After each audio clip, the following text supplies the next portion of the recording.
So good afternoon and welcome everyone to our presentation. We want to begin our discussion by honoring and acknowledging the original peoples of the land that we occupy, which are the Fernandeño Tataviam Band of Mission Indians. This also includes the lands which we currently occupy, which is, the institution also where we work and we study, which is CSUN. So I wanted to take the time to acknowledge the Tataviam people, but in addition, I also wanted to acknowledge the countless Black folks who have experienced the American tradition of enslavement, extreme violence, and dehumanization. While this country is built on the values of capitalism, we understand that it was built by exploiting Black bodies through free labor and subjugation with the intention of uplifting and preserving white supremacy. Black and Native Indigenous folks have demonstrated hundreds of years of resistance, resilience, and beautiful struggle. Without their revolutionary efforts and activism, this work would not be possible today. So to begin, my name again, as Carrie mentioned, is Dr. Alex Ojeda. My pronouns are he, him, his. I am a cisgender, heterosexual, hearing, and temporarily able-bodied male who identifies as Mexican. I'm a first-generation, formerly incarcerated, systems-impacted educator, son, brother, tito, artist, organizer, and huehuezonqui, which is also known as an Aztec drummer. I feel tremendously honored and privileged to share this ceremonial space with y'all today. I would also like to take a moment to thank the CSUN Here Center and the End the Silence Initiative team. Your work is extremely important, and I truly appreciate this unique opportunity to present our work, which is very near and dear to our hearts, as y'all will see in this presentation. So thank you. I'll turn it over to my colleague Nadine, and I'll let her introduce herself. Thank you, Alex, Dr. Ojeda. Good afternoon to everyone. My name is Nadine Bueno. My pronouns are she, her, hers, and I'm a CSUN graduate of class 2019. My identity consists of many aspects, some of them being a cisgendered first-generation Latina from East Los Angeles, California. And I appreciate your presence here, and I also thank you for allowing us to share this space. And turn it over to my colleague, Jocelyn. Thank you, Nadine. Good afternoon, everyone. My name is Jocelyn Cortez. My pronouns are she, her, hers. I am a CSUN alum, and I currently serve the Resilient High School Scholars of the City of Watts as a college advisor. I am a cisgendered, first-generation, queer Latina of color, the eldest daughter of an immigrant single mother from East LA. I am also a very proud mentor, amongst many other identities. And I want to thank you all for being here with us today to share this amazing space. I'm going to pass it on to Monica. Yes, thank you, Jocelyn. Hello, everyone. My name is Monica Montoya. My pronouns are she, her, and hers. I am currently in the Master's of Social Work program at CSUN in the 3-year 2021 cohort. I identify as a cisgender, heterosexual, first-generation Latinx daughter of immigrant parents from Durango, Mexico. I'm currently residing on the occupied lands of Tataviam, also known as Van Nuys, California. I am also super excited to be here sharing this critical space with you all today. Thank you for having us. I'm going to go ahead and turn it back over to Dr. Ojeda.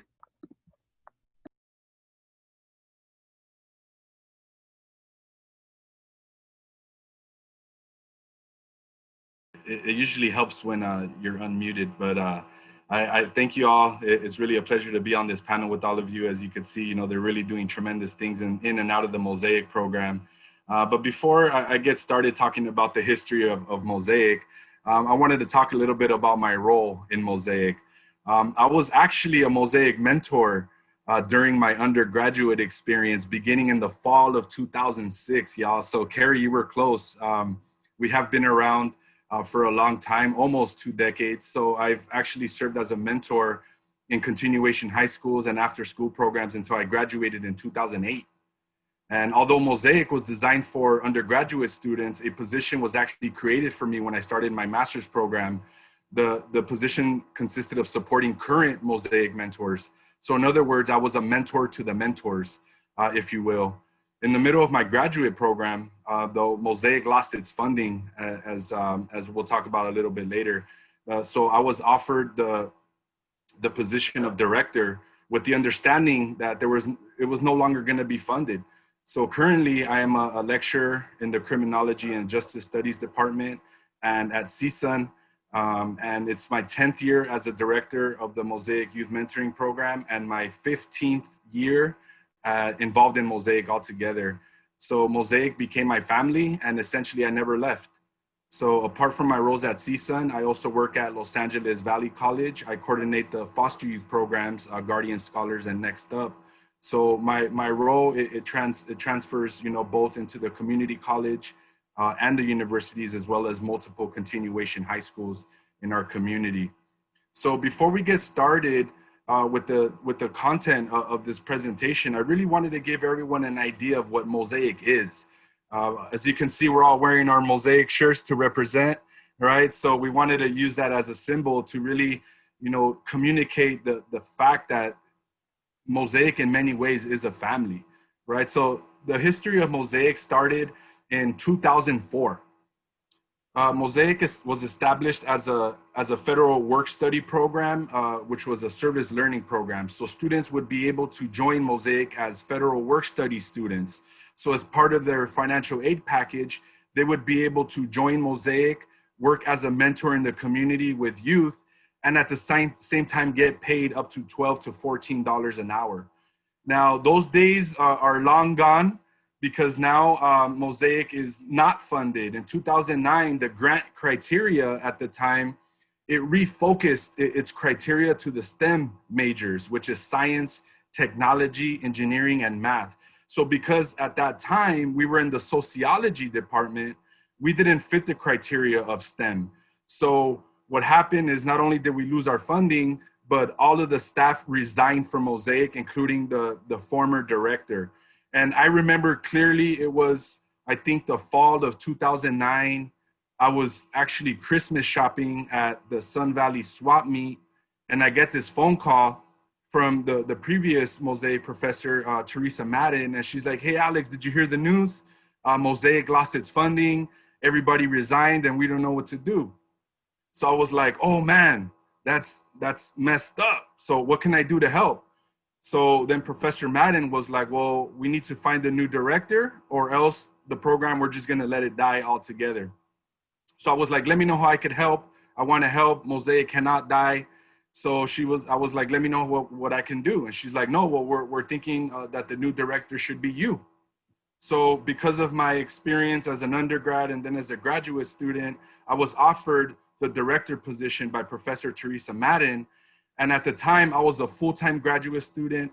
I was doing my master's in the Chicana Studies Department at CSUN. And I knew my plate was already full, but I also knew that Mosaic was an important program that could not die because I knew that the students involved in the program depended on it a lot.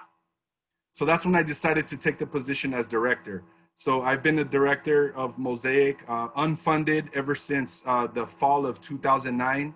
And once I finished my master's program, then Teresa Madden essentially handed over her faculty position to me. So essentially I was walked in to the Mosaic program as a faculty member after Professor Madden had retired her position as the professor. Now, I just wanted to highlight some of the importance of what Mosaic does. Mosaic essentially produces university student mentors who go into the community and provide mentorship to continuation high schools in the LAUSD. Particularly, continuation high schools consist of students who have been pushed out of the traditional high school. And we're gonna go over a little bit of what that means in a few minutes. But essentially, we're working with students who have been labeled as troublemakers and who are essentially in continuation high schools, possibly waiting to drop out altogether. So in the academic year of 2018-2019, the Mosaic mentors completed 4,402 community service learning hours, right? And I used the 2018-19 academic year because last year our data was skewed due to the COVID pandemic. So our mentors had to leave the field work almost halfway into their semester. So I'm using previous numbers just to highlight how much time our mentors spend in the community mentoring arguably our most vulnerable youth population. So currently, the MOSAIC program is an internship program out of the Department of Criminology and Justice Studies here at CSUN. Now, this was something that we had to figure out after MOSAIC lost its funding. So now that we can't pay students to be mentors, what can we do? How can we provide students with this mentoring experience that could potentially be life-altering? Because I know it altered my life altogether. I went to CSUN to become an elementary school teacher. But once I found MOSAIC, I never left. So MOSAIC completely changed my life. So what we decided was embed MOSAIC in the sociology department and turn it into an internship, because sociology majors at the time, they were required to undergo an internship or any type of volunteer or fieldwork experience in order to graduate. So it was part of a graduation requirement. So since then, MOSAIC has been an internship, and we have been providing these types of opportunities for CSUN students for about 10 years now through the internship framework. So that's just a little bit of the history of MOSAIC to give y'all a little bit of context in terms of our positionalities within not only this presentation, but within the campus community and off-campus community. So to kind of get the discussion going, I really wanted to discuss counter-storytelling. Why counter-storytelling? Why did we decide to use counter-storytelling as our framework to discuss mentoring? So counter-storytelling is something that, I'm sorry, let me go back, there you go. So counter-storytelling is essentially the application of critical race theory. So the application of critical race theory, or CRT by education scholars, it really relies on the experiential knowledge of people of color to create a deeper discussion around the everyday racialized implications of inequitable education not noted by white people within society. The dismissal of people of color when creating laws and systems designed to protect and serve the community, it helps to explain the educational disparities of minoritized students. According to Dr. Dave Stovall, who is an educator and an activist in Chicago, Illinois, the disconnection from a positive schooling experience occurs every single day, both socially and structurally in communities of color, and has been historically perpetuated through policies that suppress rather than support students in urban public schools. As such, CRT scholars such as Daniel Solorzano and Tara Yoso argue that counter-storytelling is essential to understand and eradicate state-sanctioned, racialized colonization experienced by students of color within education. Counter-storytelling is an analysis of racism and intersectional oppression through the experiences of those living it, through the experiences of students who circumvented such deficit conditions. Centering the experiences of continuation high school students of color allows us to examine the structural conditions that have been designed to prevent students from pursuing higher education. And I just want to make this clear. This is not a new concept, y'all. We are just joining in the larger conversation. I wanted to acknowledge that we're not the first to center race and/or find utility in CRT in the examination of students of color experiences within alternative educational settings. Ruiz de Velasco and colleagues, and also Dr. Edwin Hernandez, highlight the ways in which continuation high schools are racialized spaces, as well as complicate the deficit perspectives by providing nuanced portrayals of such institutions. Dr. Maria Malagon, for example, she explicitly utilizes CRT to conduct an intersectional analysis of how racism and patriarchy impact the educational trajectories for Chicano and Chicana continuation high school students, respectively. In that work, Dr. Malagon was guided by CRT to make larger arguments regarding the historical context of continuation high schools to interrogate the contemporary ways in which Chicanx students are both hindered and resilient through alternative education, which we'll talk a little bit more about in this presentation. But while CRT necessitates an interrogation of how continuation high schools do not foster college-going culture, it also guides us to look for those students who have managed to challenge the dominant discourse on education and include their narratives within scholarship that typically excludes them.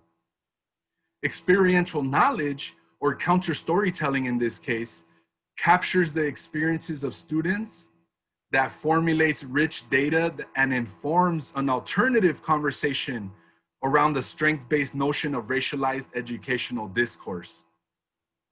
We have to understand that such an approach, it shifts the narrative of continuation high schools and it recreates them as a potential site for healing from the trauma inflicted by the colonial wound of white supremacist schooling. Now, I want to make a quick note before I turn it over to my colleague, Monica.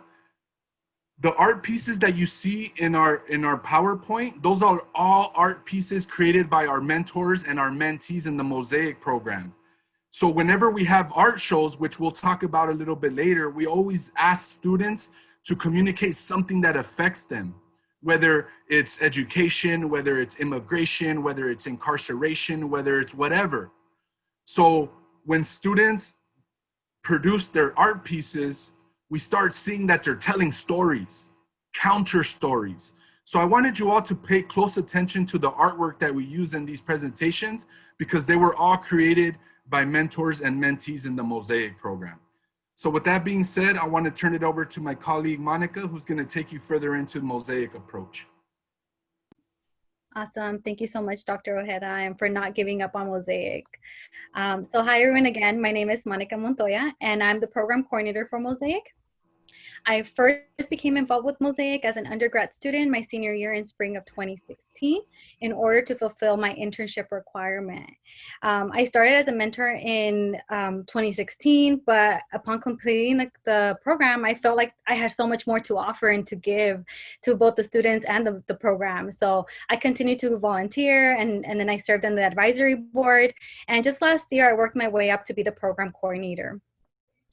The coordination of the program goes beyond the classroom. Internally, and of course, with the support of the MOSAIC team, I help with the logistics of the classroom, such as organizing the weekly agendas, co-facilitating class discussion, serve as the liaison between mentors and community partner sites, and a lot more. Externally, I've had the opportunity to collaborate with community agencies to bring resources to our youth, coordinated art shows, and organize fundraising events as well. I love being part of MOSAIC, the MOSAIC experience. Not only was MOSAIC the one that motivated me to pursue higher education, but it also exposed me to a vast array of networking opportunities. Thanks to MOSAIC, I've had presented at national conferences, gained employment, published my student research, and a lot more. But most importantly, it helped me build a healthy relationship with my brother, who was also an at-risk youth attending a local continuation high school and received support from MOSAIC mentors. So when people continuously ask me, what keeps bringing you back to MOSAIC after all these years? I say, because it works, because it needs people like us to invest our time in these programs that are not funded or are low funded that actually make a difference. People like us, faces like these that are shining light on our youth who are often neglected and invisibilized. So we love to say that MOSAIC is a very unconventional program, both internally at CSUN and externally in the community. MOSAIC is a class where everything taught and done is intentional and purposeful. That is because it's not your typical class where the students sit down, listen to a lecture, and then measure their intellectual capacity with an exam. Opposed to an exam taking, we allow mentors to present a creative presentation as a team to provide a voice for their students and their mentoring experience. The tone of it being an unconventional program is established in the beginning of the classroom, where we dedicate the first day to not reviewing the syllabus, but rather getting to learn about one another. This is often done because we want to allow students to feel like they're part of something bigger than just an academic space. This ultimately translates to meeting with the way the students meet and interact with the youths in the field. We highlight the importance, we do not expect the mentors to attend their sites and immediately get started with academic work. We highlight the importance of centering and connecting, Building trust first with their students. Establishing authentic relationships is crucial in Mosaic because we are working with arguably one of the most vulnerable populations who do not often have a positive, genuine relationship with an adult in their life. Although there is an assigned professor to the Mosaic course, the facilitation is done collectively with us, former mentors, current mentors, and other campus and community co-conspirators. The Mosaic program dismantles the notion of professor, student, and mentor-mentee power dynamics and highlights the concept of reciprocity. We use a unique mentoring approach that is centered in students' lived experiences / intersectionality in order to build healthy, meaningful, and critical, authentic connections. In addition, as mentors, whether students or faculty, we need to examine our positionality and how we can use it to our mentors' benefit, but also be aware of the potential harm we may pose. As mentors, students are ambivalent about why college students are there to serve them, why someone is there in general to serve them, right? So it's our duty to remind them that they matter, their voice matters, their dreams matter, and their presence matter. A common pattern that we notice with incoming mentors is having the superhero complex, which we'll touch on throughout the presentation. We oftentimes come in with the ideology that we need to save all the students that we're working with. However, we find that reciprocity is not only an asset-based in-class practice, but also out in the field. Mentees are the first to let students know how they want to be mentored, right? So exploring methods to work best for the mentors and mentees together is always the best. This is when boundaries are established, but in order to highlight reciprocity, we want to allow students to create healthy boundaries along with the mentors. This will provide a sense of empowerment, agency, and a sense of confidence in the decision-making process. This is all to say that we're not the only ones teaching our mentees, but we're learning together. As mentors, we are providing accessibility to students who otherwise wouldn't have any. This can be related to post-secondary education or in the workforce. This often comes in formal and informal mentorship. Because we are a program that is CSUN based and it is a course to fulfill internship requirement, we are automatically labeled as formal mentors. We attend class, we submit assignments, we document our hours, and so forth.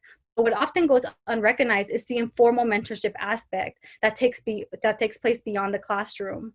And it typically goes against the mentorship norms, which are more of like authentic conversations, showing our youth that college is realistic and attainable for them, linking them to community resources, and more to shine positive light to them. By stepping out of these traditional classroom modalities, we are decolonizing the education system and bringing back familial practices. I will now turn it over to Jocelyn, who will go more in depth with the decolonizing mentorship. Thank you. Thank you, Monica. Once again, hello, everyone. My name is Jocelyn Cortez. I have been part of Mosaic since fall 2018. I also started as a mentor during my undergrad, my senior year. And upon completing my time as a mentor at my site, I realized that I wasn't ready to walk away. Mosaic had offered so much to me, and I needed to find a way, in any way, to stay involved with the program and be part of this revolutionary work. I truly believe in the work that we do. I've seen the impact firsthand. And after 2 years of coming back as a mentor to the mentors and as a mentor at my site and being involved with Mosaic both in and out of the classroom, I am now part of the Mosaic Advisory Committee. Mosaic is far from your traditional university class. It is a program that we strive to create bridges between our community and institutions such as CSUN. We all wear many hats, like we've mentioned already, within the program. I help keep track of program funds. I help facilitate activities during class. But I think one of my favorite things that I get to do being part of Mosaic is help organize youth art shows.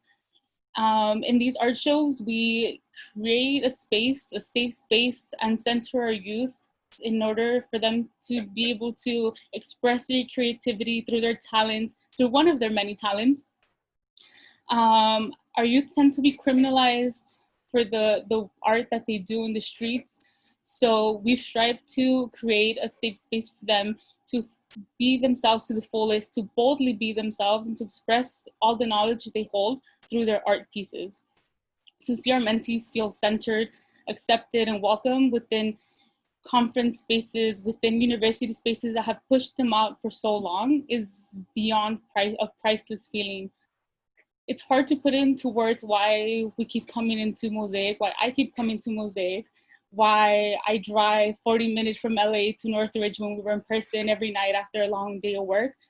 But I've seen, like I mentioned, firsthand the impact that Mosaic has in our community, in the youth that we serve, and in the youth that I was once part of.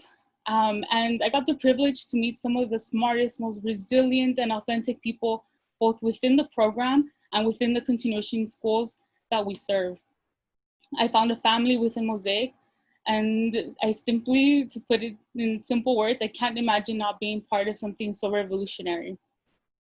And to continue the conversation of dismantling the ideas of mentorship that we have, and indigenizing, and just talking about the reciprocity that we have in our holistic mentorship approach, I'm gonna talk about how we've been sold an image of mentorship that is centered in whiteness and in power, and how through our holistic mentorship approach and counter-storytelling, we build critical, authentic connections to break that image and to decolonize mentorship for both the Mosaic mentors and the mentees.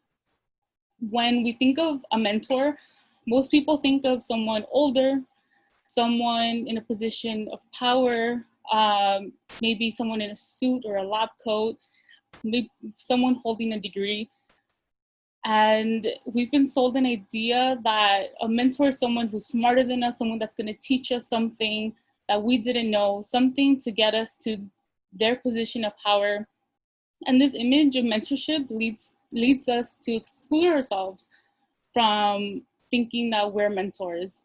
I here stand with a degree, but with limited knowledge when it comes to texts or citations. In my discussion parts, I will be basing it off personal experience. And even with that, I stand here as a Mosaic mentor and as someone who learned to be a mentor, or learned that I was able to be and always have been a mentor within this program.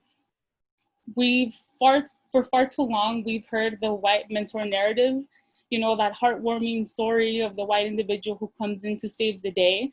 And it's one that we're far too used to. And this image of mentorship is an image that has been colonized. Even by simply Googling mentor, we're flooded with images of white adults hugging, laughing, and holding space with youth of color. We see this in our Instagram feeds, in movies, in books. And although these are very impactful stories and they're powerful in themselves, they're not necessarily our stories. And a lot of us and a lot of our mentors and mentees don't see themselves reflected in the images like the ones in our PowerPoint. This is why in Mosaic, we try our best to break this alienating image of mentorship through using a holistic approach to decolonize mentorship that is rooted in whiteness. Our experiences have made us the experts and have made our mentees the experts. So through counter-storytelling, our mentors connect with their mentees in ways that require no degrees, no lab coats, no suits, no titles like CEO or teacher or professor. Through activities that stimulate and encourage vulnerability and self-reflection, we show our mentors that they are capable of impacting lives, that they are capable of being amazing and impactful mentors, and that they always have been mentors to the people around them. It is extremely important for us to be part of the process of building healthy relationships and healthy bridges between our mentees and our mentors in order to dismantle the power dynamics we have learned to expect in such relationships of mentees and mentors. We constantly remind our mentees to leave the superhero capes at the door because we're not here to save anyone. The youth we work with have traditionally been addressed as at-risk youth, or youth who need guidance or need some sort of saving in order for them to make it out. And our constant question is, make it out of where and at risk of what? And just like I mentioned, just like we are experts due to our life experiences, so are our mentees. Our mentees' life experiences have shaped them into resilient, authentic individuals who are so much more than students. Our mentors are taught to see our mentees as whole individuals, as experts of their own lives, as experts of their own experiences, and they are there to teach us what type of mentor they need us to be, they want us to be, because we are a team. There is no mentor-mentee power dynamic that tends to be rooted in whiteness. Our mentors are encouraged to be critical of our positionality, and we emphasize the importance in order to build healthy and critical and authentic relationships. And that is what makes a connection authentic. As mentors, we share life experiences, cultural traditions, we look like them, and this allows us to be able to analyze and understand the racialization and the criminalization that our youth face day to day. We are able to see past the stigma that is placed upon the youth we work with, and we are able to hold space for them in order to honor them and to shift that image of at risk, where in traditional colonized mentorship, our youth is seen as at risk of failure. We see them as at risk of success. Another thing that adds to this impactful work is that the Mosaic team is composed of individuals with powerful intersectional identities and stories. Like you've heard in our intros and in our social occasions, we are all diverse individuals with a lot of knowledge that we carry from our holistic mentoring approach. And this is both extremely impactful and vital in breaking that colonized image that we hold of mentorship for both the mentees and the mentors.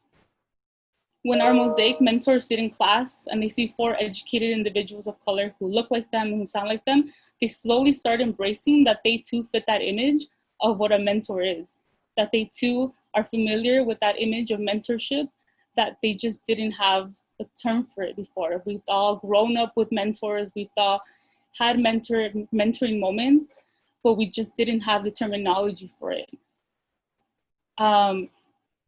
And so by passing this on to our mentors, they pass it on to their mentees, and so starts our integration of our oral traditions, and we use them to empower the next generation of mentors. And I wanted to share some powerful words that one of our Mosaic mentors shared with us recently that I think captures why we do the work we do. We were doing an exercise that we will later go on into detail about, but their reaction and their comment was, this whole time I didn't think I had a mentor, but now I realize I've had a mentor my entire life, my sister. The image of mentorship that has been centered in whiteness and power is dismissive of the care and the guidance and the passing of knowledge of our communities and families. We've had this for generations, y'all. Like Alex said, we're not new to this. We're not bringing anything new. We're integrating ourselves into this conversation. We do this work for powerful moments like this. That realization, that powerful realization that they've had mentors their entire lives, that they've been mentors to others their entire lives, is why we do the work we do and why we just add our little grain of salt to this process of dismantling and indigenizing mentorship. And I will pass it on to my colleague Nadine to further the discussion. Hey everyone, just a quick rundown of my connection to Mosaic. So I've been part of Mosaic since fall 2018, along with Jocelyn, where I transitioned from being a mentor to a member of the advisory board. Mosaic has been a crucial part of the community for a really long time, as Alex mentioned, and aside from Mosaic being an internship class within the Criminal Justice Department at CSUN, there's also work put into continuation high schools and their surrounding communities that transcends the classrooms in both the university and high schools. Events such as youth art shows, where youth from the continuation high schools can express themselves through canvas paintings, poetry, and other creative outlets where they're not criminalized. As a former at-risk youth, I feel a deep personal connection with Mosaic and the work that it does. I first-handedly know about the adversities faced as an at-risk youth and the positive impact having a mentor can have in a person's life. I know how crucial this work is for the longevity of those in marginalized communities, which is why I continue to volunteer with Mosaic and I keep coming back year after year. So I'm gonna touch upon a subject where we decided to call it critical authenticity and connections. And going off from what my colleague Jocelyn just explained, although our communities have been informally mentoring each other since the beginning of times, a mentor must be conscious about how they approach the growing relationship with their mentee.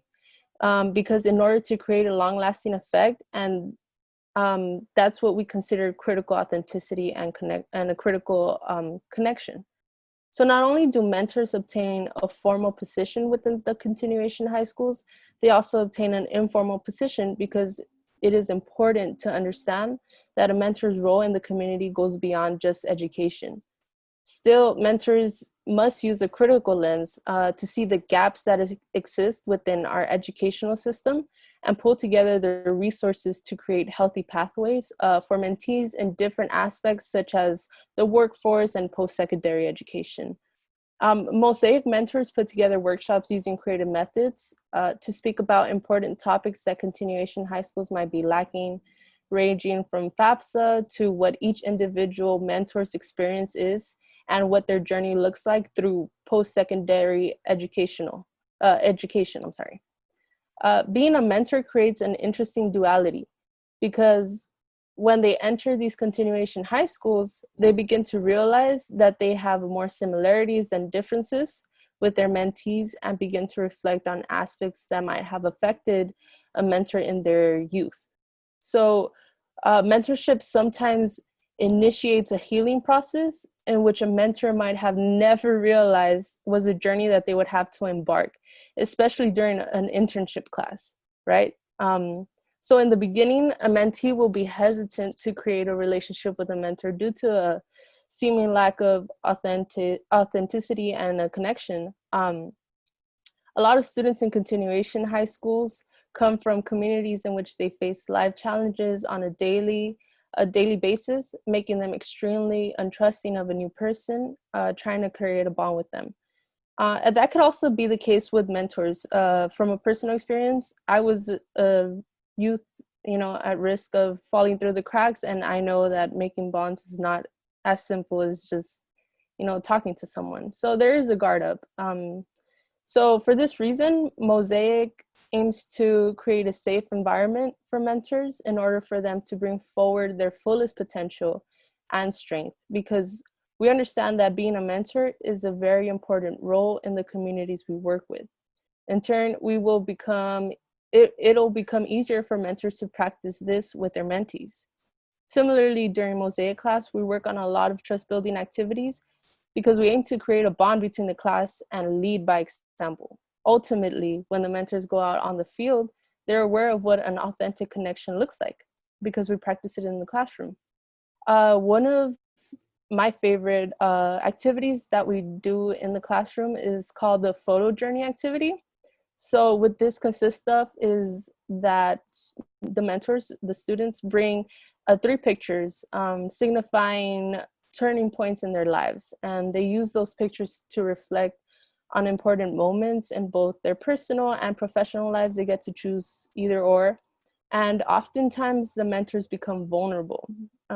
It's such an important part of the class because this is the moment where everyone becomes supportive and accepting, and it allows us to create a bond, even if it is through Zoom. And we all know how impersonal Zoom is. And sometimes, nobody has their cameras on and during a class and you can't see each other, you can't create that bond. But even then, we created that bond in our Mosaic class by using this activity. And there was a student who described how they felt after this activity. And I quote them, they said, "I've been coming to CSUN for 4 years, and it's the first time I felt comfortable sharing about myself." And additionally, most students express the activity as hard emotionally, but they're surprised at how vulnerable they're able to become in a classroom, especially in a post-secondary educational classroom.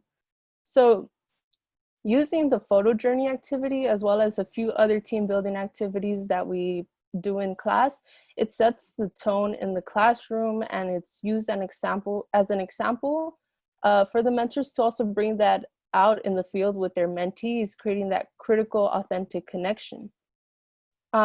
This type of mentorship brings out the humanity in mentors and mentees. It creates a revolutionary form of acceptance and guidance intertwined with educational push in order to build critical, authentic connections and relationships. As trust is built between the mentor and the mentee, the mentor slowly becomes part of the mentee's support system. And aside from helping with the academic part of the mentee's life, it's important to transcend the surface level connections and take a more holistic approach to create an authentic relationship. So now I'm just going to turn it over to my colleague Jocelyn, and she's going to further expand on what a holistic mentorship approach is. Hello, everyone, once again. So I just wanted to reiterate that the concept of mentoring, holistic mentoring, and the way that Mosaic chooses to mentor is not new. Our communities, our people have survived and thrived for generations using holistic mentorship. But through colonization and the colonization of mentorship, we have been led to believe that mentorship is a foreign concept.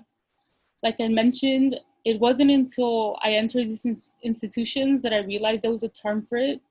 Before, it was just, family, the resilient women who raised me, passing down knowledge.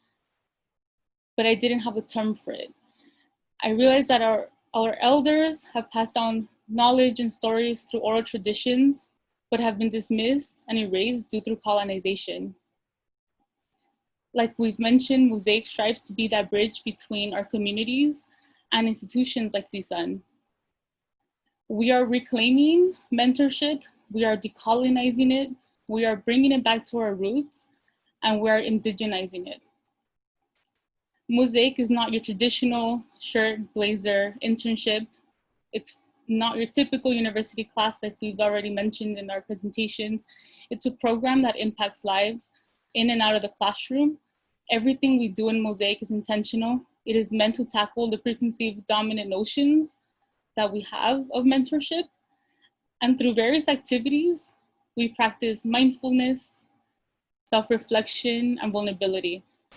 Every class, we start by doing breathing exercises, by stretching, by doing check-ins with our bodies, and by setting intentions for the time that we're going to share together. We do mentor check-ins, which is my favorite time of lecture. We call it chisme time for my English-speaking only friends on the call. Chisme means gossip. And in this space, in chisme time, we use it to validate, to affirm, and to hold space for our mentors. And this space is for them to vent, to share out anything they wish to share with us, whether it's related with the program or not. This is a space that is created and shifted and shaped by them to express themselves.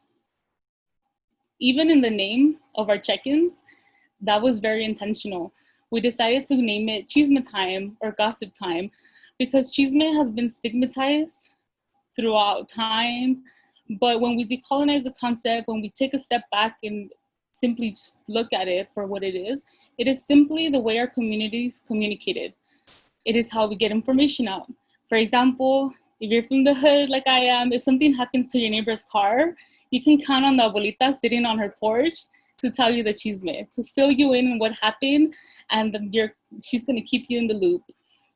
So in Mosaic, we see chisme as a revolutionary way of communication and processing, and we implement it in every single one of our classes and spaces that we share with our mentors. A lot of powerful moments have happened within chisme time throughout the semesters, and just off the top of my head, I can share one that happened this week. It was a very powerful moment. We were doing, a regular chisme time. We usually have a guiding question. This week was, how are you feeling? Our mentors this week, last week, went to the orientations. They're getting closer to meeting their mentees. Our mentees every semester are waiting eagerly for their mentors. It's something that they know is coming, and they are excited to meet the new generation of mentors. So we were checking in with our mentors and how they were feeling. And one of our mentors shared that they were feeling hurt. They were feeling for our mentees because at the site that they're at, they have a program that's very hands-on. It gives their mentees resources and knowledge and hands-on experience with construction, so they can go out in the field later and put it into practice and make a career out of it. And because of the current situation, they're not going to be able to experience that. And we don't know for how long. So they were sharing how they were feeling because of it. And in the process of sharing, they teared up. And of course, we fostered a community in which, even through Zoom, our mentors are super supportive of each other. When we start choking up and, can't hold back the tears, we immediately go on the chat and we root for each other. So that's exactly what happened. And after helping that mentee process those emotions, they shared how they didn't like crying. They didn't like feeling those emotions, and how they were going to put emotional barriers up. And that was a very powerful moment, because in these spaces, a lot of us realize for the first time that we have so much to unpack ourselves and so much healing to do. And I think it's incredibly powerful and revolutionary that using a holistic mentoring approach, we can turn something as cold as a university classroom into a healing space, not only for us, but for mentors, and that gets passed down to our mentees. In this space, we practice the actively unlearning and relearning new ways of embracing our emotions, embracing this growth that at times we feel uncomfortable in. In this space, we also practice active listening. And like I mentioned, this all gets passed down to our mentees, and they practice it within the classrooms, and this transcends into their field work. And even after, when our mentors move on to their careers, this is something that they carry. I know personal experience, I carry so much of what I've learned in Mosaic, and I now carry it when I, advise my students, when I work with them. And this is all part of how our mentors take the time to build authentic relationships with their mentees. Like Nadine mentioned, we have to prove to them that we genuinely and authentically care, that we're there to see them as whole humans, as experts of their life experiences, and not just as another statistic. They've seen how others and other adults in their life, how other institutions have treated them as such. And we need to reinforce the idea that we are here because we genuinely care, and our approach is a different approach. We are very well aware that the youth we serve has been a part of deficit educational spaces that have failed them and have left them feeling as if they didn't belong in these spaces. And therefore, our mentors use a critical eye to see the educational gaps and to build space within those educational spaces in which our mentors feel wanted, respected, and centered. Our mentors not only decolonize mentorship, but they decolonize continuation high school curriculums and physical spaces. Our mentors have the freedom to create lesson plans to inform our mentees on things that they usually get left out on. For example, college, information, restorative justice, mental health. Our mentors help indigenize spaces by helping paint murals in which they collaborate with our mentees to design them, to paint them. Our mentees and mentors have worked together to build gardens at our sites, in which once built, our mentees and mentors go and take care of the plants, they water them, they see them grow, and they grow along with them. And our mentors see the lack of resources within continuation schools firsthand. They see the lack of college information, the lack of college reps coming into those schools. And our mentors taking upon themselves to take their mentees on unconventional college tours. And a lot of our mentors take their mentees to CSUN, for example, because we want to show them off how like this is our space as well. We've taken up space here. This institution was not made for us. And even though we came uninvited, we are here. And, you know, I took my mentees to a, you know, unconventional college tour at CSUN, and I showed them, you know, like that's where I cry under that tree when I have exams. And because of this, because they see someone who looks like them and they see like, oh, that's where my mentor takes her class. That's where she told me she cries under that tree. They're able to see themselves fitting the image of what a college student is as well, because they see us fitting that image that, you know, we're dismantling, because maybe they thought that they couldn't see that as an option.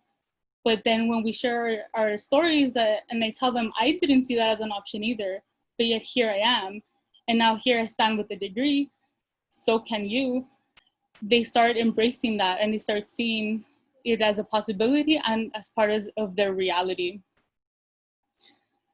So a lot of our, like I mentioned, a lot of our mentors take their mentees to CSUN. They show them the murals in the Chicanx department, the murals covering the hallways, the people who look like them, their ancestors. They talk about the activism that has happened in order to take up space. And they take up space when they weren't invited. The college reps don't go out to these continuation high schools, but we take them there and we take up space with them. And as a result of this, they see themselves fitting that image of college student. And like Nadine mentioned, we continue to implement all this that encompasses holistic mentorship in a virtual setting. We have been able to foster a sense of community, even through our cold computer screens. We have been able to create such a space in which our mentors feel comfortable displaying powerful vulnerability, and they contribute to the structure of their space. The space we hold is not ours to shape.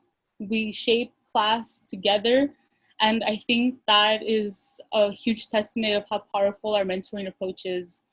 And I want to pass it on to Nadine to continue the conversation.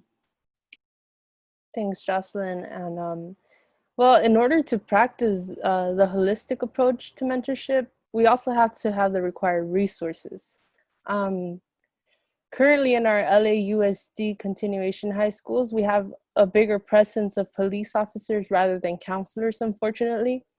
When these schools lack counselors, they're lacking important resources that are vital to their academic and personal success. Resources such as academic and personal counseling, restorative justice programs, and things like support and guidance in both students' educational and personal paths, which they may not be receiving at home. A way that Mosaic has been proactive in filling in these resource gaps in our continuation high schools is by creating workshops of different topics as mentioned early in the conversation. One of the biggest issues faced by Mosaic mentors, universities, just how Jocelyn mentioned, university recruiters do not come into our continuation high schools to give information about college due to low number of students. So the only type of recruitment continuation high schools receive is military recruiters. And we know how our country treats our military, unfortunately not too well. So we know how that ends. The way Mosaic has approached this problem is by funding our own field trips to our surrounding universities and community colleges like CSUN and City Valley College. So if we ever go back to in-person education and y'all see us walking around with little kids, our little babies from high school with their shirts on, don't hesitate to say hi. And we usually fundraise for these funds in order to provide the school bus for transportation and lunch for our mentees. So if y'all ever want to donate, we're always open for donations. So fundraisers include car washes, art shows like Jocelyn mentioned. I don't know if y'all ever been to one. We had one, Tacos and Art. And then we also have mentors that put money from their own pockets. Also, mentors set up tours, like Jocelyn mentioned, with the institution, and they acquire cool items that the mentees are interested in, and they can keep for themselves as a reminder of their trip to a post-secondary institution. I know for like a personal experience, when I took my mentees to CSUN, they acquired CSUN stickers and pencils and whatnot, and about a year down the line, in the future, I saw that my mentee had their CSUN sticker on their wall. I was so proud. It was such a proud moment. But that's the reality of it. A lot of students from continuation high schools do not receive the treatment, and they don't receive the introduction to post-secondary schools. So Mosaic mentors take it upon themselves to make sure that we are offering those opportunities because of the lack of resources in our continuation high schools. It's also very important to note that most of the students enrolled in continuation high schools are Black and Brown youth, and they face multiple adversities such as being foster youth, English as their second language, drug addictions, and many other factors that affect their quality of life. Currently, Black and Brown men are the highest population within the prisons in the United States. So because we have such poor funding and resource allocation in our continuation high schools, a lot of those students fall through the cracks, and that further pushes the school to prison pipeline, and which is why we have so many Black and Brown men in our prison system at the moment. So when you think about this and the lack of resources, when there's educational budget cuts, who are the first ones to go? The teachers, the counselors, administration, but we never come back on the school police staff.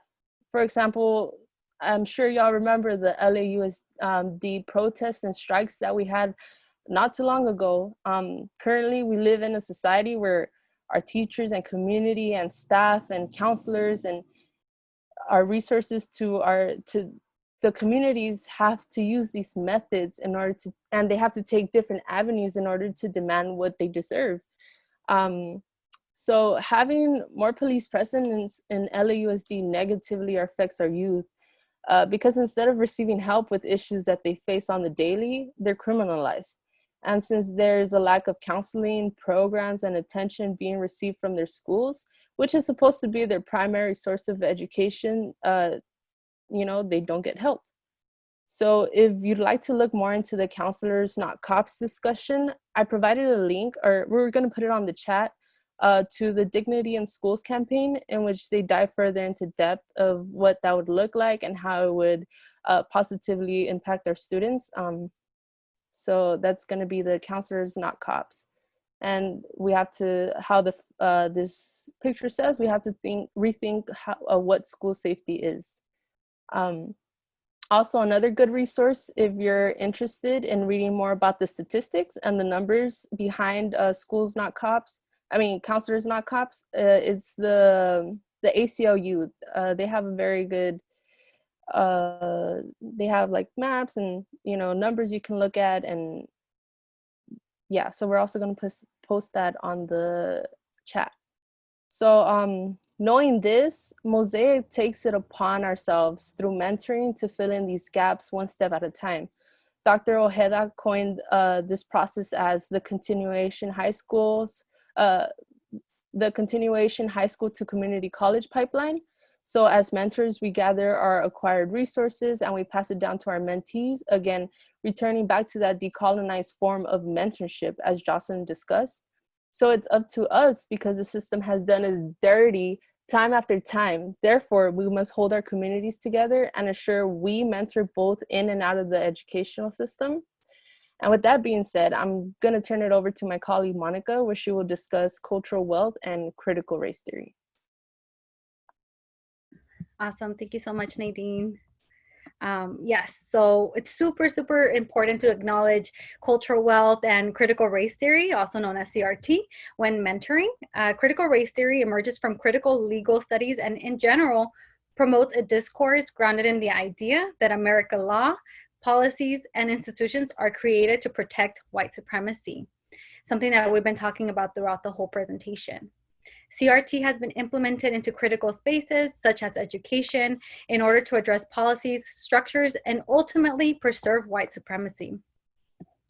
Highlighting some of Yoso and Solorzano's work, CRT is interdisciplinary framework that aims to challenge the dominant narratives / ideologies in theories, policies, and practices. Analyzing CRT and mentorship allows us and our students to be the experts of our experiences, just like both Nadine, Dr. Ojeda, and Jocelyn have been highlighting throughout the presentation as well. It helps racialize mentorship and acknowledge that our ancestors have been doing mentorship for years, but it has never been recognized as such, similarly to the student population that we serve. CRT is intended to stir away from deficit-based views of communities of color and focus on their strengths such as cultural knowledge, skills, and abilities that often go unrecognized and unacknowledged. And it really does go hand in hand with the cultural wealth, with finding ways of resisting and surviving racism, as well as other forms of oppression. CRT centralizes intersectionality and allows people of color to illuminate through counterstorytelling.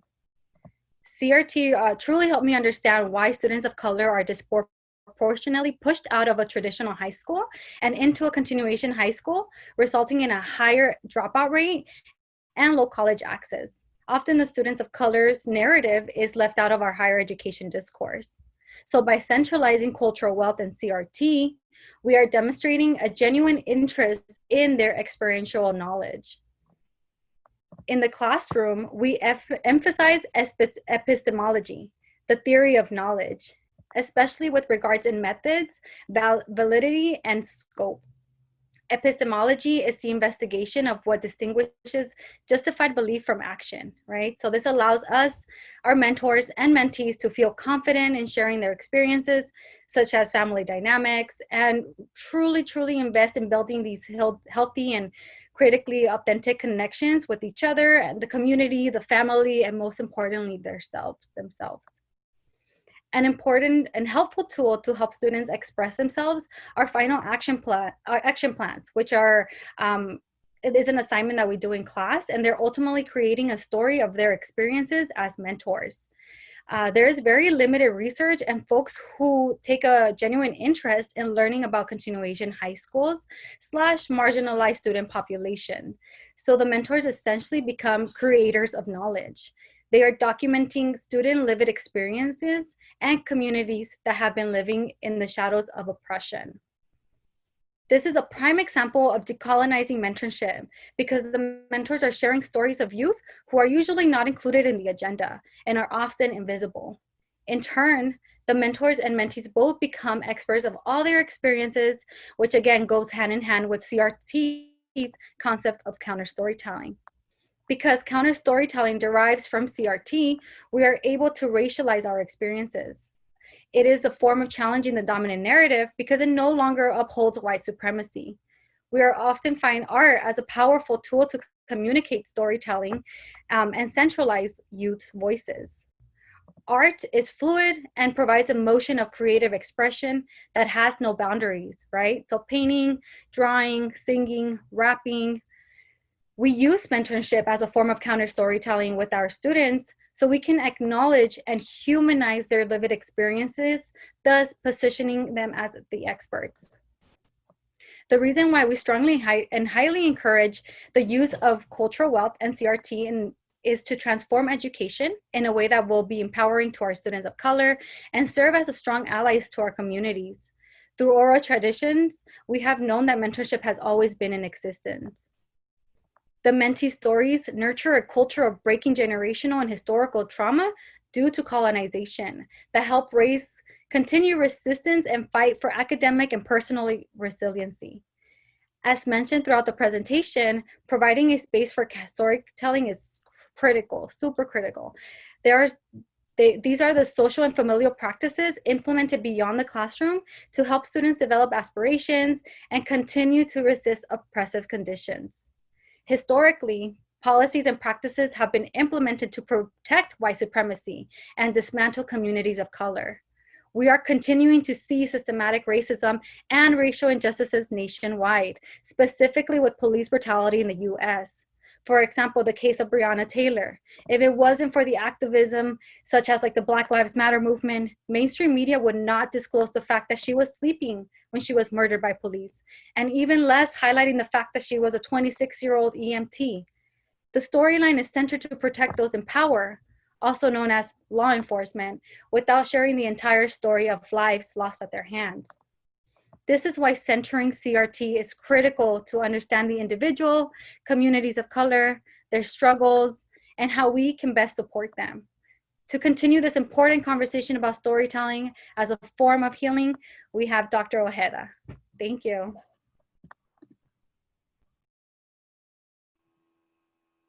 Thank you, Monica. And I want to give a quick shout out to Nadine, Jocelyn, and Monica, because they're really bringing the fire today. Y'all are getting me really fired up and constantly reminding me why I'm doing this work and why I'm continuing to do this work, because it's powerful, right? As we heard from Jocelyn, Monica, and Nadine's presentations, counter storytelling is essential. It's essential. And as Jocelyn mentioned, it also serves as a form of healing, not only to create these spaces where mentors feel comfortable sharing their stories and feeling like they belong in the college classroom, because we have to remind ourselves, constantly remind ourselves that institutions of higher learning were not designed for people of color. And for those people of color who do make it into the academy, they usually fail. And that's why it's important to provide this type of critical mentorship. And I'm not just talking about students or mentees in continuation high schools. I'm talking about mentoring in every capacity, mentoring in different dynamics, whether it's faculty mentoring, whether it's peer mentoring. Professor Glenn Omatsu and Daniel Solorzano, along with Dr. Dimple Jan, they talk about how mentorship comes in different forms, whether it's student to student, whether it's faculty to faculty. But we do know that whenever there is mentorship involved, especially in populations who are at risk of not doing well academically, mentorship increases the chance of them succeeding academically, which in turn is also a form of healing. It helps us to deconstruct these notions that we're not smart enough, that we're not good enough to be in a university, that we're not smart enough to go to a UC or a CSU. So in many ways, storytelling, or in this case, counter storytelling, becomes a way of healing, along with the artwork, along with Cheesemate time, along with the action plan, along with sharing this physical space, or this semester, the virtual space. It's an opportunity for us to unpack all of the trauma that we've experienced, not only as individuals, but as a collective community. I want to talk about an innovative study of urban youth in the Bay Area who have experienced multiple forms of trauma. Dr. Sean Jin Wright emphasizes the importance of hope and its use in the healing process for students who have perceived to be failing out of school and consequently in life. Through personal stories, Jin Wright investigates the physical and psychological well-being and the impact that the loss of culture has on students during the critical phases in their development. And when I'm talking about critical phases, we're talking about that phase of adolescence. We're talking about that phase in our life where we're discovering who we are. We're grappling with our identities. So this is what Jin Wright talks about, this critical phase in our development. According to Dr. Jin Wright, he says, culture is a way of being, a way of knowing, and relating to one another that is both shaped by historical and contemporary social and economic forces. Often, culture is transmitted intergenerationally and carries important lessons about identity and anchors who we are. Now, if we don't have this knowledge of the historical paradigm which brings us to the place we are now, we become unequipped to be adults who are certain and confident of who they are. And this is what Jin Wright talks about. So drawing from Jin Wright's analysis on culture, Students often fail out of school and enter the criminal justice system due to the absence of culture and subsequent loss of historical ways of fostering aspirations and hope, which consequently, again, produces deviant behavior and the devaluation of one's own life, which easily allows our youth to place themselves in these tremendous risk factors that jeopardizes their well-being and ultimately their life.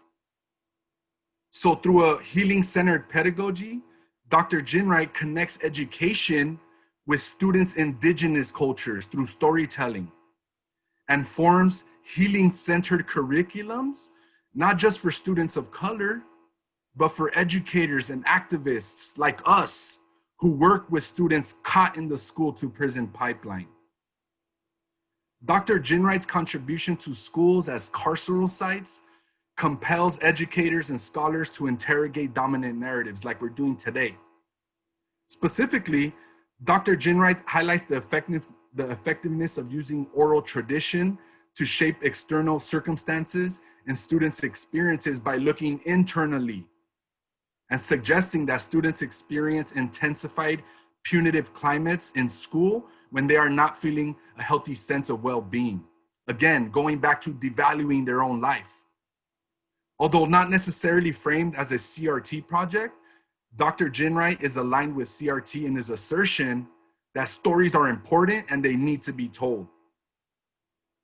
While Jin Wright provides a conceptual model for approaching a healing-centered framework through collective stories of community, other scholars in education apply critical narratives to describe individual stories of agency, resilience, and perceived academic success. Now, this is important because whenever students reframe their stories as an asset-based experience, they get to adopt that agency. They get to adopt that resilience. They get to adopt the notion of perceived academic success. Now, this is important. For example, Dr. Edwin Hernandez, who actually happens to be a former Mosaic mentor, highlights in his work the educational experiences of a Latinx student named Esteban, who shares his story of being pushed out of a traditional high school and into a continuation high school.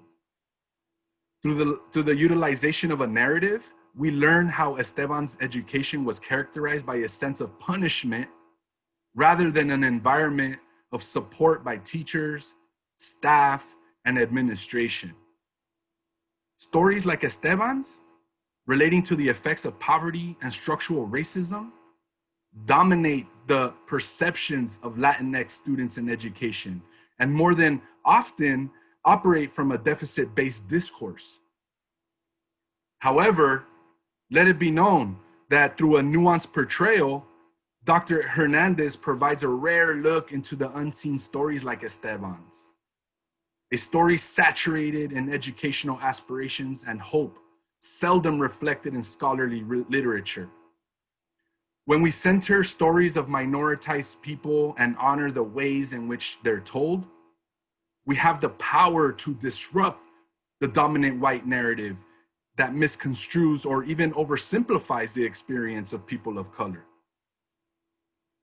Working with continuation high school students brought to light an unfortunate reality that youth of color must face as they regularly traverse communities saturated with drugs, criminal activity, and extreme violence. The residual effects of white supremacy have upheld a caste system within society that often places students of color in tremendously dangerous situations that embed themselves in students' memory, causing potential undiagnosed trauma, which, going back to Nadine's point, is super critical when having a lack of counseling, of social workers, of therapists embedded full-time in these continuation high schools, because many of them are going through traumatic experiences, but they're left undiagnosed because the resources are not there. As discussed by my colleagues, an influential factor in students transforming their lives was witnessing many of their friends and family members lose their lives to gangs and drug abuse. Mentally consumed by the interlocking systems of oppression, such as homelessness, violence, homophobia, ableism, immigration, etc., etc., etc., students frequently find themselves zoning out during class, and as a result of both historical, which is like slavery and genocide, and contemporary, like shootings and deportation, traumatic events. While it is critically important to discuss the negative implications of attending underserved urban public schools, it is equally, if not more, important to discuss those stories of success and triumph from the perspective of the students involved. The stories that get lost in translation, the stories that no one gets to read about because they hardly exist in documented forms that are considered valid. The truth of the matter is that they do exist, which is why it is imperative for scholars, educators, administrators to transform the way success is interpreted in education, research, policy, and most importantly, in practice. Approaching this presentation through a storytelling framework, it essentially allows for in-depth questions. It essentially allows for in-depth questions pertaining to challenges within student populations who have been disconnected from their educational aspirations due to structural racism and historical oppression, yet decide to pursue post-secondary education anyways. As mentors and potential mentors here on this call, it is our direct responsibility to be critical in the ways in which we approach our mentoring relationships. So with the aforementioned, with everything that we just discussed right now with Nadine and Monica and Jocelyn's analysis, I wanted to take this opportunity to open it up to a larger conversation. Because going back to the pieces of artwork here, actually, let me go back to that last one. This was a painting that was created by one of our mentees who experienced not only the murder of Trayvon Martin, but also 4 years later witnessed the murder of Philando Castile. So in her painting, she centered an unknown individual in the middle with a question mark, essentially asking who's next. Can it be one of my classmates? Could it be me? So these are the counter stories we're talking about, y'all. In these tremendously powerful art pieces, just like this one here with the crying mother behind bars under the disguise of freedom. Or this painting here, communicating the devastation of the pipelines through sacred indigenous land. These are things that our youth are aware of, but are they ever allowed the opportunity to voice these concepts?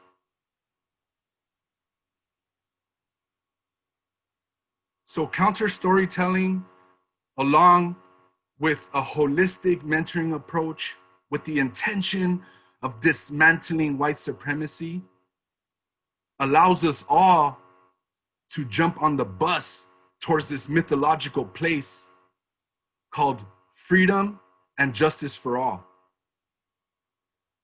So with that being said, I wanted to open it up to a larger discussion, because we've said our piece, and I think we've done a good job at talking about our experiences in Mosaic and how it's essentially shaped our views in terms of how we want to mentor and also how we want to be mentored.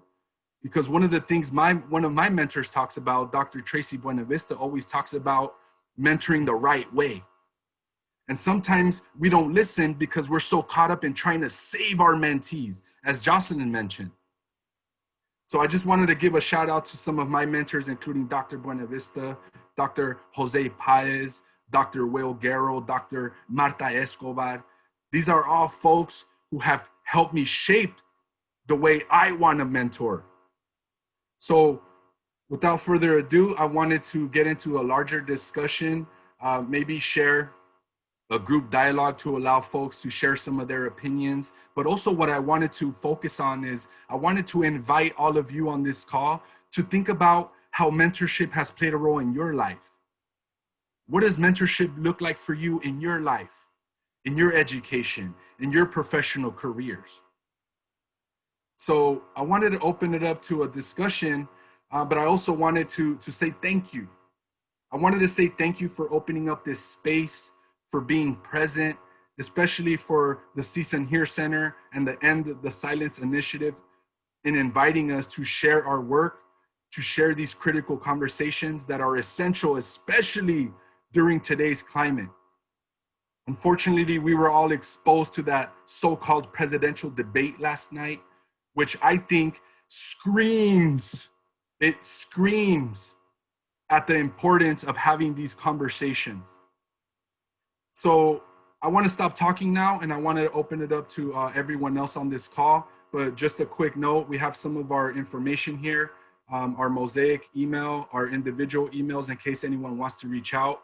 But I do see that the chat function is off the hook. Thank you all for the love. Thank you all for the questions. But I'm going to stop sharing for now, and I'm going to come back and talk about some projects we have coming up that we wanted to share with you all. But let's open it up here. I'm going to stop sharing and open it up to discussion.